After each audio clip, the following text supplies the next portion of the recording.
Hey USG, we are here today ready to plant these tomatoes and who knows everything else. Here, as you can see, I am showing you guys the variety that I have in my hands.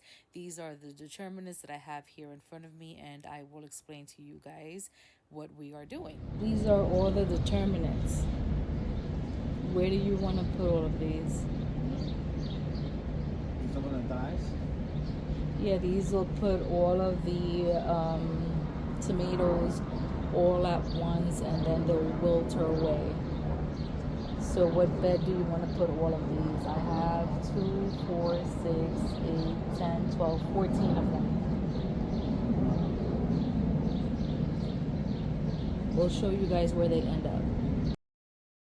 Here my husband is drilling holes with this auger that attaches to his DeWalt drill, and we decided to put these determinants in my Vigo garden bed, one of the twins like I like to call them, and we will show you the end process. So here we are, guys. It's time to put them in the ground.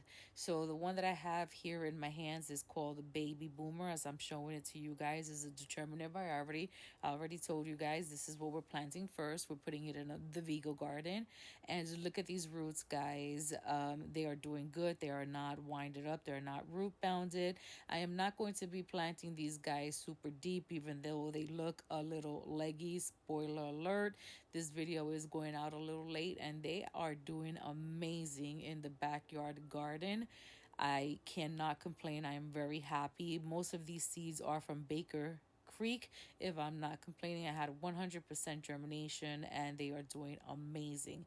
This one here is a bush early girl determinate. I've grown the indeterminate before, and I have to say I have not been happy. Look at those roots, guys, nice and white. This is what you want to see, and it goes in the ground beautifully. I cannot complain. I've been very, very happy. Successful seedlings, successful plants, and delicious tomatoes, guys. 100% recommend. I You just can't go wrong. Now, with these, I did not do heavy pruning. I let everything grow, including the suckers and everything. This one here is a celebrity. I will be definitely growing all of these seeds again. Look at this, just white roots, not root bounded. I can't complain. I definitely recommend everything. Once again, 100%. If you can get your hands on these seeds for next year, definitely 100%. Once again, Baker Creek, go get you guys some, and I will show you the end products once we are done. So here I am showing you the end product from beginning to end, or from end to front. They are all in their perspective holes, in their perspective home, and now it is their job to grow, my job to keep them alive, and my husband as well. We, at this point where we are, can't wait to just have our first tomato. And from here, they are in different varieties of size, from cherry to slicers, and actually just one that is actually orange in color. And we just can't wait. At that point, we were anticipating our first tomato sandwich. Here I'm showing you the varieties if you can see them through the video. At the beginning, as I said, it was 16 of them. They are densely packed, and it ended up working for me. As I showed you guys in the other videos, I do have volunteer tomato plants here, but we're just gonna have to say sayonara to them. So here you can see my husband digging or ogging some holes into the actual ground. Around here, I have done before in ground gardening. I kind of shy away from it because, it is low to the ground and I prefer not to do that. But this year we are experimenting, and here we are going to put the leftover tomato plants that we have, and they are mainly our cherry tomatoes, as I show you guys here, and we will see how they do. I'll show you in the end how they finish up. So here I'm showing you guys the Ole bed. I think it's OLLE. I have two of them. This one is going to be considered my indeterminate tomato bed. They are densely packed in, and I am sure this is going to bush out, be lush, and be beautiful.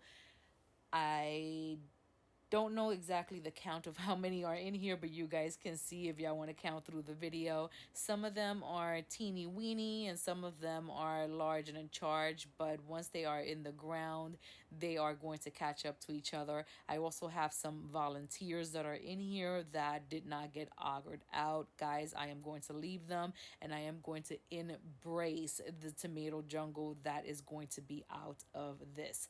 I do prune them, the bottom leaves, so that they don't get any blight, powdery mildew, or whatever attacks tomatoes. But spoiler alert, jungle. Tomato jungle. That's what I call it. But it's my tomato jungle, and I end up being very happy with it. Wonderful, tasty tomatoes come out of this with tasty, tasty tomato sandwiches.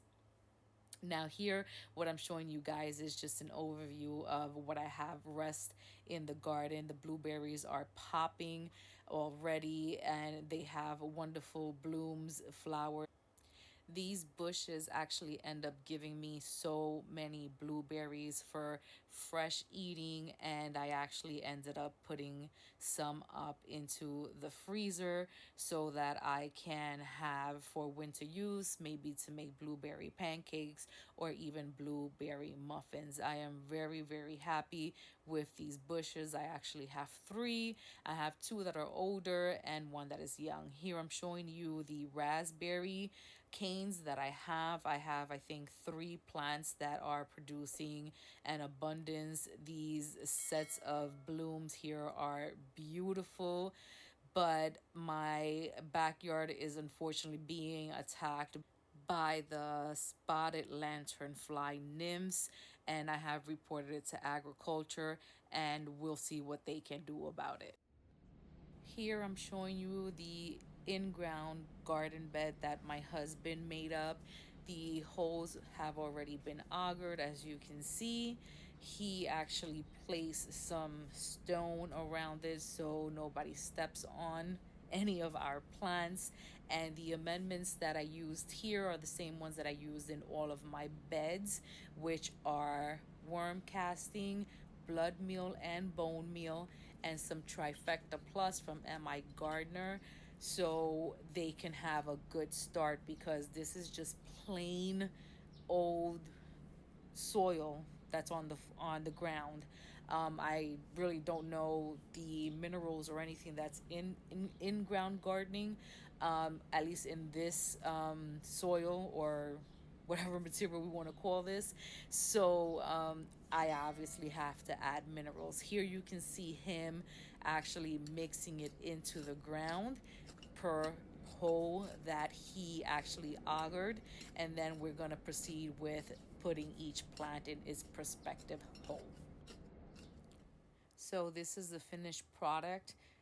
We ended up with, I think, what, one, two, three, four, five, six, like 7 or 8 plants per this plot.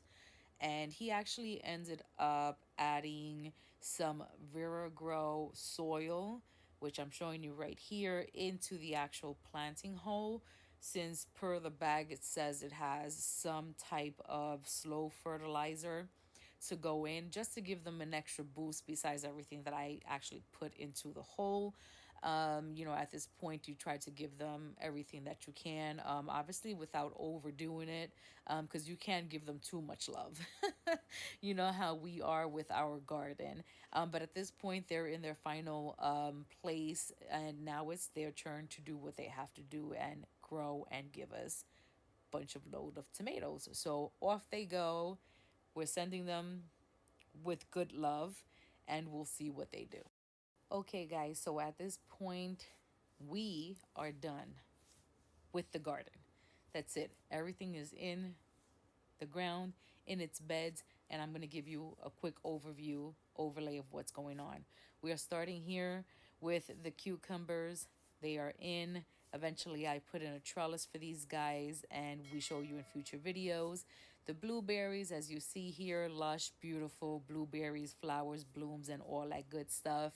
And here we see the raspberries. Already showed you guys those, have blooms and all that good stuff. Amazing. My first green stalk tower has a bunch of culantro, some cilantro, parsley, and even 2 tomatoes in the bottom. Some peonies that I have here in these two terracotta plastic tubs, 2 flower beds right here. These two are my one stratical bed, and the other one is a Vigo garden bed. These flowers produced amazing. Those you will see in future videos. Another peony bed here, plastic tote bed up here that I have some oregano, more culantro or recao like we like to call it. I'm showing you a peony bud there. It's beautiful when it bloomed. I have some thyme over there. Every time I pass through it, I have to touch it because it smells beautiful. Over here, I have some zinnias. Oh my God, they did wonderful. I also spray some beneficial nematodes, which is the white stuff that you see there. I spray that all throughout the bed. Here I have some flowers and some eggplants. Here we come to the determinate tomato beds. These are my twin beds. That's what I like to call them, from Vigo Garden. Love these beds. And everything has been watered down, so the soil is moist. Here in this corner, my husband just did some hodgepodge things. We used to have chickens, and that's where he put their matter, and he put potatoes there.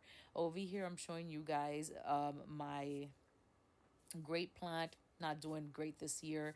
Indeterminate beds for tomatoes. Showed you guys those. Can't wait. My other green stalk here is planted with strawberries. It's the first year growing them. I got them from Bare Root, got them from Walmart. They're doing amazing. But, you know, I'm just waiting for growth. They didn't do too much with strawberries here, guys. Oh, my God. My peppers, they are so beautiful. I definitely did intensely pack them in. But peppers do like to hug and touch each other, so that's why I did that. Half of the side is hot and half of the other side is sweet, and we are harvesting loads of peppers, spoiler alert. But wonderful, wonderful. These are my Olay beds. These are my 2 new beds, and I definitely, knew how to use them this year. And I just can't wait till you see the future video so you can see the explosion of growth in everything in this garden. And lastly, the in-ground garden turned out beautiful. As always, guys, like, comment, and subscribe, and we will see you guys on our next video.